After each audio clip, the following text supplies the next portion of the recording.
سجدے میں سر، گلے میں خنجر،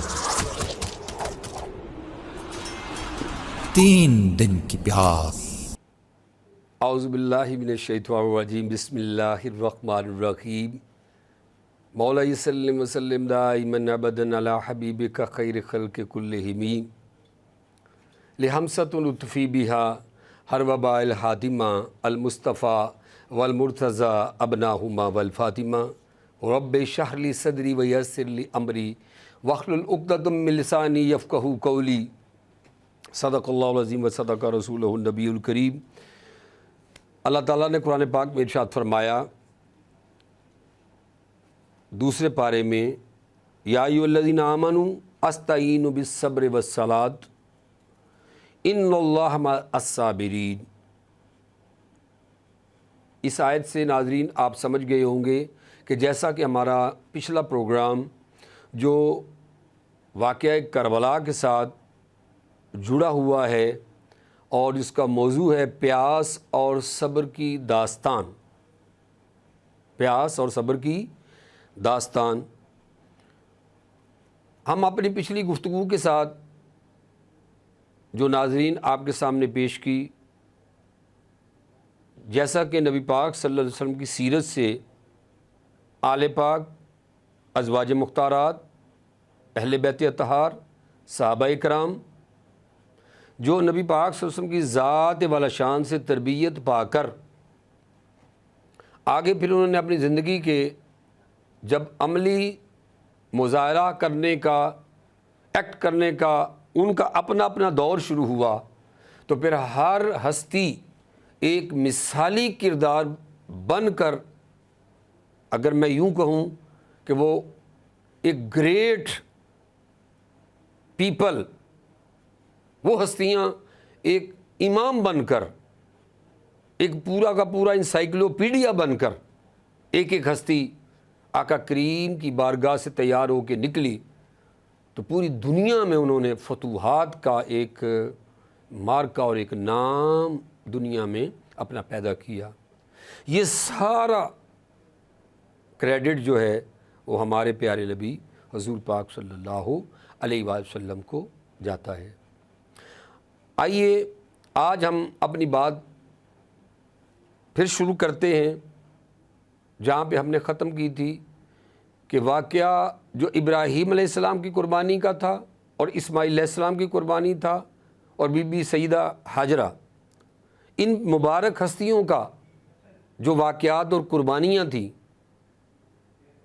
وہ کس طرح اس واقعے کے ساتھ جڑتی ہیں، یہ ضروری ہے تاکہ ہم پہلے اس بات کو سمجھ لیں، پھر ہم واقعہ کربلا کی طرف سٹیپ بائی سٹیپ آگے آئیں گے تاکہ سمجھنے میں ہمیں کلیئرٹی ہو، ذہنی طور پر بھی اور قلبی طور پر بھی ہمارے ایمان کو جلا ملے اور قوت ایمانی میں ہمارا اضافہ بھی ہو۔ ناظرین ذی وقار، جب اللہ تبارک و تعالیٰ نے ان مبارک ہستیوں کو دنیا میں ظہور پذیر ہوئے تو پھر ان کے اوپر جب اتنا بڑا انعام اللہ نے عطا فرمایا تو ساتھ ہی پھر اتنی بڑی آزمائش بھی آئی۔ ان ہستیوں کے مطابق اللہ نے آزمائش بھیجی، جس کو جتنا زیادہ محبوب بنانا ہوتا ہے اتنی ہی زیادہ انہیں قربانیاں دینی پڑتی ہیں۔ تو ابراہیم علیہ السلام نے پہلے نمرود کے ساتھ جنگ ہوئی، اس آزمائشوں سے گزرے، کہیں آگ جلائی جا رہی ہے، کہیں ابراہیم علیہ السلام کو آگ میں ڈالا جا رہا ہے۔ آپ چونکہ بتوں سے نفرت کرتے تھے، خالص توحید کی، اللہ کی وحدانیت کی بات کرتے تھے، اس کے معبود ہونے کی بات کرتے تھے، تو جو بتوں کے پجاری تھے انہیں یہ بات پسند نہیں تھی، تو اس وقت ان آزمائشوں سے بھی گزرے، ہر آزمائش میں کامیاب بھی ہوئے، آگ میں ڈالے گئے تو وہاں بھی اللہ نے پھر آگ کو حکم دیا کہ آگ، میرا ابراہیم، میرا دوست، میرا خلیل اس آزمائش سے بھی کامیابی سے گزر گیا ہے، اب تو سلامتی والی ہو جا۔ ناظرین یہ سارے واقعات آپ کے علم میں ہیں، لیکن اس جہت سے واقعہ کربلا کو دیکھتے ہیں کہ اس کے ساتھ کیسے جڑتا ہے۔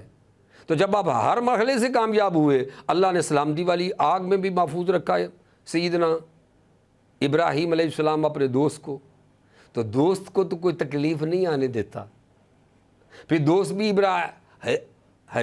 ابراہیم جیسا خلیل اللہ، اللہ اکبر۔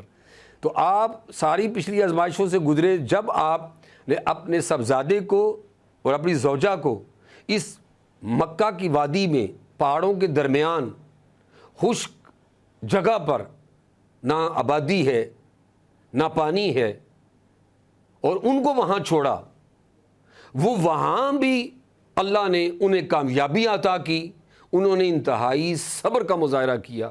میں سمجھتا ہوں یہ جو آیت میں نے پڑھی، یا ایھا الذین آمنوا استعینوا بالصبر والصلاۃ ان اللہ مع الصابرین، اس کا عملی نظارہ دیکھنا ہے تو اس داستان کے ساتھ جوڑ کے دیکھیں، پھر سمجھ آتی ہے کیسے صبر کرنے والے لوگ تھے، کیسے وہ نماز سے مدد لیتے تھے، کس طرح وہ اللہ کی عبادت کرتے تھے۔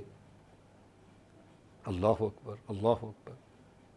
تو انہوں نے جب ہر امتحان سے کامیاب ہوئے، اب خواب دیکھی کہ بیٹے میں آپ کو ذبح کر رہا ہوں، تو جب اس امتحان سے بھی کامیابی سے گزرے تو اللہ تعالیٰ نے اس واقعے کو کہا کہ میں نے ایک ابراہیم علیہ السلام آپ کی قربانی قبول ہو گئی، میں نے ایک عظیم فدیے کے ساتھ اس کو بدل دیا ہے۔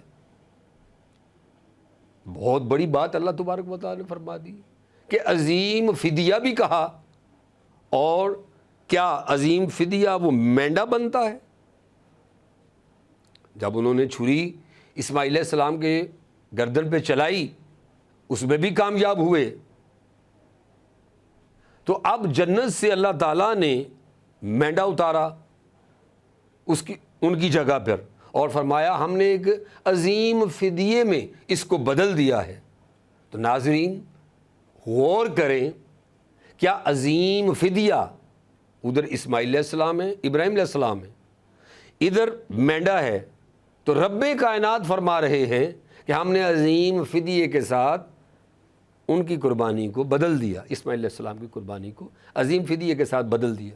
تو عظیم فدیہ، سوال پیدا ہوا کیا مینڈا ہے؟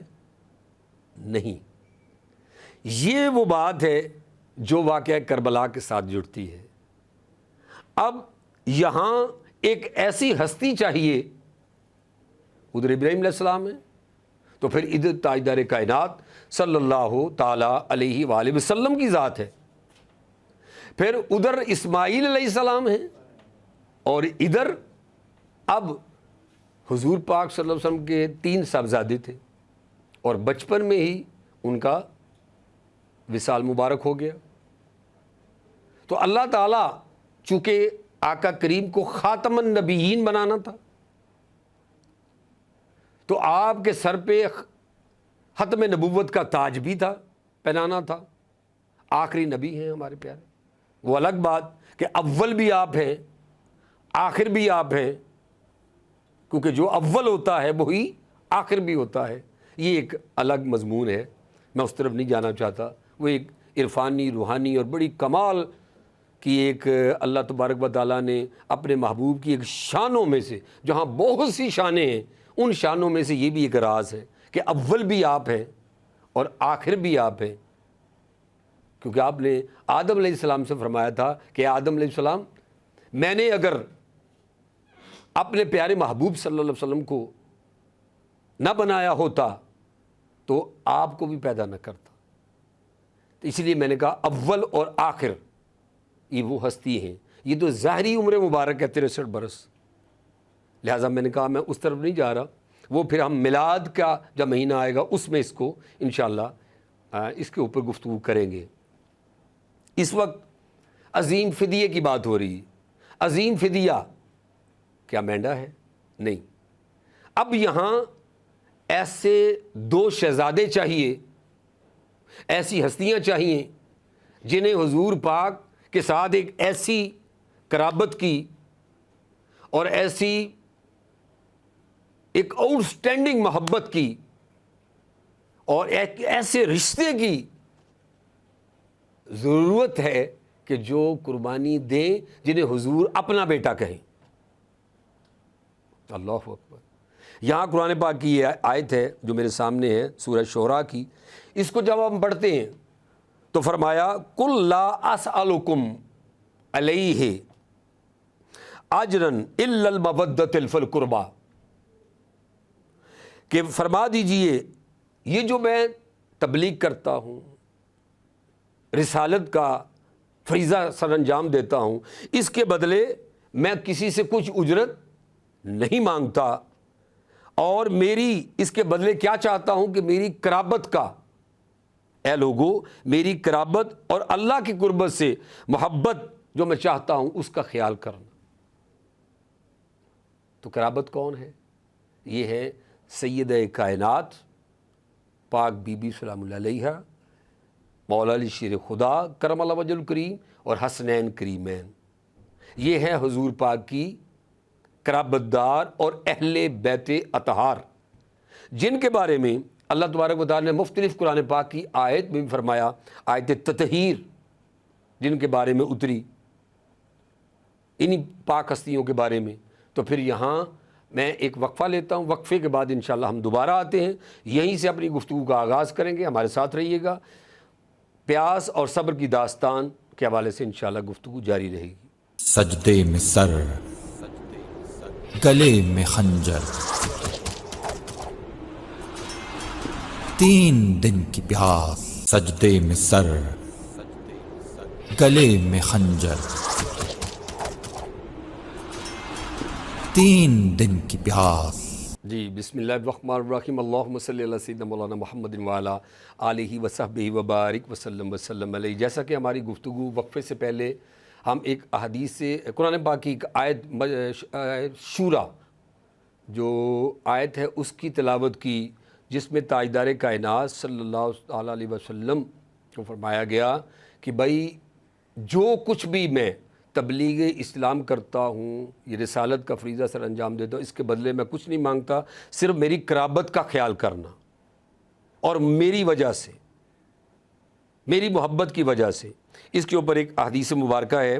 حضرت علی کرم اللہ وجہ الکریم حضور نبی اکرم صلی اللہ علیہ وسلم سے روایت کرتے ہیں کہ آپ صلی اللہ علیہ وآلہ وسلم نے فرمایا، فاطمہ، حسن اور حسین اور جو ہم سے محبت کرتے ہیں قیامت کے دن ایک ہی مقام پر جمع ہوں گے اور ہم اکٹھے کھائیں گے پیئیں گے، حتیٰ کہ محبت کرنے والے اور نہ کرنے والے لوگوں کے درمیان تفریق کر دی جائے گی. اللہ اکبر. یہ بڑی خاص حدیث مبارکہ کہ جو 5 تن پاک اہل بیت اطہار سے محبت رکھے گا حضور پاک کی وجہ سے اور اللہ کی وجہ سے، جو ان سے محبت کرے گا آقا کریم کی محبت کی وجہ سے، تو فرمایا اس حدیث مبارکہ میں کہ یہ قیامت والے دن لوگ حشر نشر اور حساب کتاب کے پریشانیوں میں بھاگ دوڑ کر رہے ہوں گے. وہ حشر نشر والا دن ہے، محشر کا دن ہے. لیکن جو آل پاک سے محبت رکھے گا، جو ان ہستیوں سے محبت رکھے گا، آل پاک سے، اہل بیت اطہار سے، یعنی فاطمہ سلام اللہ علیہ سے، مولا علی شیر خدا کرم اللہ وجہ الکریم سے، حسنین کریمین سے، جو محبت کا دم بھرے گا اور عملی طور پہ ان سے محبت کرے گا، وہ قیامت والے دن، محشر کے دن بھی ان کے ساتھ دسترخوان پہ بیٹھا ہوگا اور کھا پی رہا ہوگا. اللہ اکبر. اور جو ان سے محبت نہیں کرتے ہوں گے ان میں تفریق کر دی جائے گی، انہیں الگ کر دیا جائے گا. یہ ہے اس احادیث مبارکہ میں مضمون. اب اس سے آپ اندازہ لگا لیں کہ اللہ نے اور اس کے محبوب نے کتنی تاکید فرمائی ہے اہل بیت اطہار سے محبت کی. پھر آپ آیت مباہلہ سورہ آل عمران کی پڑھیں، جس میں نجران کے عیسائی پادری جو آئے تھے حضور پاک سے مباہلہ کرنے. مباہلہ کیا ہوتا ہے کہ جب کوئی دلیلیں ختم ہو جائیں تو پھر یہ دونوں فریقین ایک دوسرے کے لیے دعا کرتے ہیں، یعنی بد دعا کرتے ہیں، تاکہ جو حق پر نہیں وہ ہلاک ہو جائے. تو اس وقت جب وہ لاجواب ہو گئے نجران کے پادری مسیحی، وہ سارے آئے تو قرآن پاک کی یہ جو آیت ہے اور جو پھر حدیث مبارکہ جسے مسند امام احمد بن حنبل نے اپنی حدیث کی کتاب میں اسے درج بھی کیا، اور حضرت سعد بن ابی وقاص سے مروی ہے کہ جب آقا کریم نے فرمایا کہ جاؤ تم اپنے بیٹوں کو لاؤ، ہم اپنے بیٹوں کو لاتے ہیں، ابناؤنا ابناؤنا و انفسنا، جب انفسنا کہا، جب نسانا کہا، ابناؤنا کہا، تو ابناؤنا میں اپنے بیٹوں کو تم بھی لاؤ، ہم بھی لاتے ہیں۔ تو کس کو لائے؟ حسنین کریمین کو، شہزادوں کو ساتھ لائے۔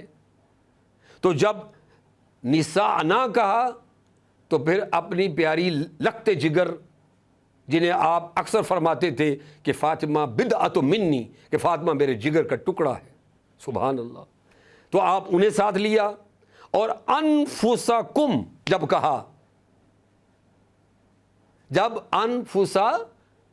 انفسنا کہا، انفسکم کہا، اپنی جان کہا، تو جب جان کہا تو جان میں حضرت علی کرم اللہ وجہ الکریم کو اس میں شامل کیا۔ یہ بہت بڑی بات ہے۔ حدیث مختلف احادیث کے اندر آقا کریم صلی اللہ علیہ وسلم نے ارشاد فرمایا، لمح کا لحمی جسم کا جسمی، کہ میرا خون میرا گوشت علی کا گوشت، علی کا خون میرا خون۔ یہ بہت بڑی بات آقا کریم نے انہیں کہی، یہ مرتبہ دیا مولا علی شیر خدا کرم اللہ وجہ الکریم کو۔ تو ان نفوس قدسیہ کو ساتھ لیا، اور نجران کے عیسائی پادریوں کے ساتھ جب آمنا سامنا ہوا، اس وقت وہ گھبرا کے بھاگ گئے۔ انہوں نے کہا جو ہماری آنکھیں دیکھ رہی ہیں ان کے ساتھ مباہلہ نہ کرنا، ورنہ قیامت تک ہمارا دین سارا، وہ جو دین باطلہ تھا، مذہب باطلہ تھا، وہ سارا ختم ہو جائے گا۔ اگر ان ننھے ننھے شہزادوں نے، حضور پاک نے دعا کر دی اور انہوں نے آمین کہہ دیا، تو ہمارا روئے زمین سے سارا یہ مذہب ہی ختم ہو جائے گا۔ تو وہ پادری سارے بھاگ گئے۔ تو یہ قرآن پاک میں سورہ آل عمران کے اندر پورا واقعہ درج ہے، آیت نمبر 61 کے اندر۔ لہٰذا پانچتن پاک میں عرض کر رہا تھا، ہمارا اب جوڑتے ہیں اس واقعے کے ساتھ کہ ذبح عظیم جب کہا تو ذبح عظیم کے لیے قربانی جو تھی وہ مینڈا نہیں بنتا، وہ امام حسین علیہ السلام کا واقعہ کربلا ہے۔ اب واقعہ کربلا کے اندر جس طرح انہوں نے شہزادوں نے قربانیاں پیش کی، تو اب آ جائیں اسی آیت کے اوپر کہ جب رب کائنات نے، جو میں نے شروع میں آیت پڑھی، یا ایھا الذین آمنوا واستعینوا بالصبر والصلاۃ ان اللہ مع الصابرین، اور آگے فرمایا کہ وہ لوگ ولا تقولوا لمن یقتل فی سبیل اللہ اموات بل احیاء ولکن لا تشعرون، جو اللہ کی راہ میں جان دیں اور فی سبیل اللہ، اللہ کی رضا کے لیے جان دیں، خبردار انہیں مردہ مت کہنا، بلکہ وہ تو بل احیاء ولکن لا تشعرون، تمہیں اس کا شعور نہیں ہے۔ انہیں رزق بھی دیا جاتا ہے اور انہیں ایک حیات ابدی عطا کر دی جاتی ہے۔ عام شہید بھی ہو تو اس کو اتنے رتبے ملتے ہیں۔ دوستو، ہمیں واقعہ کربلا سے جو لیسن ملتا ہے، جہاں غالباً حکیم الامت علامہ اقبال نے فرمایا تھا کہ انسان کو ذرا بیدار تو ہو لینے دو، ہر قوم پکارے گی ہمارے ہیں حسین۔ اللہ اکبر، ہر قوم، اور آج ہر کوئی کہہ رہا ہے، آج تو ہندو بھی کہہ رہے ہیں، وہ بھی جب واقعہ کربلا کی داستان کو سنتے ہیں، پڑھتے ہیں، دیکھتے ہیں، دیکھنے سے مراد جب ان واقعات کا مشاہدہ کرتے ہیں تو پھر اللہ تبارک و تعالیٰ وہ شعور کی آنکھ بندے کو عطا کر دیتا ہے باطنی طور پر۔ انہیں واقعہ کربلا کہ جب دن ایام آتے ہیں، یہ مبارک ایام جن میں پاک بیبیاں ہیں، پاک نفوس قدسیہ ہستیاں ہیں، ان کی قربانیاں ہیں، علی اکبر کی قربانیاں ہیں، جو شبیہ مصطفیٰ صلی اللہ علیہ وآلہ وسلم ہیں، سر سے لے کر اور پاؤں تلک ان کی شبیہ بالکل تاجدار کائنات صلی اللہ علیہ وسلم کی شبیہ تھی۔ جیسے امام حسن مجتبیٰ اور امام حسین علیہ السلام، یہ دونوں کو جب اکٹھا دیکھتے تو حضور پاک کی زیارت ہو جایا کرتی تھی صحابہ کرام کو۔ یہ شانیں تھیں، ان کو چنا گیا واقعہ کربلا کی شہادت کے لیے۔ یہ وہاں صبر کا امتحان دے رہے تھے.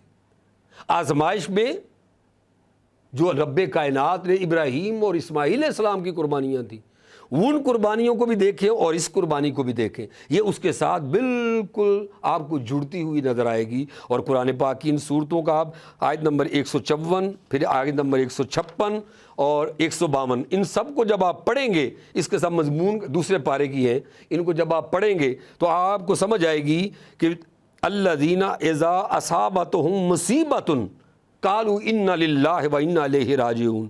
یہ جو انتہائی مصیبت تھی، اس سے بڑی مصیبت کیا ہوگی جو کربلا کے دن ہوا، کہ جو وہاں قربانیاں دی گئیں آج تک اس کے فیوزات برکات سے لوگ موٹیویٹ ہوتے ہیں، اور پھر جا کے کہیں بڑی سے بڑی قربانی دینے کے لیے نوجوان اور دنیا تیار ہوتی ہے. واقعہ کربلا سننے کے بعد پھر سمجھ آتی ہے کہ مصیبتوں کے پہاڑ ٹوٹ پڑے، کہ 56 سال اور چند مہینے امام حسین علیہ السلام کی عمر مبارک تھی، تو آپ کے سر اور داڑھی کے بال سارے سیاہ تھے.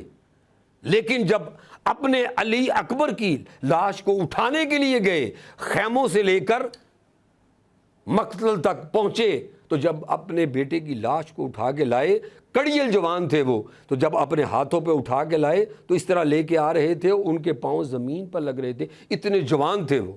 تو جیسے ہی خیمے میں لا کے رکھا اور بی بی شہربانو اور بی بی زینب نے کہا، اسی وقت آپ کے سر اور داڑھی کے بال سارے سفید ہو گئے، اتنے سفید ہو گئے، بڑھاپا آ گیا.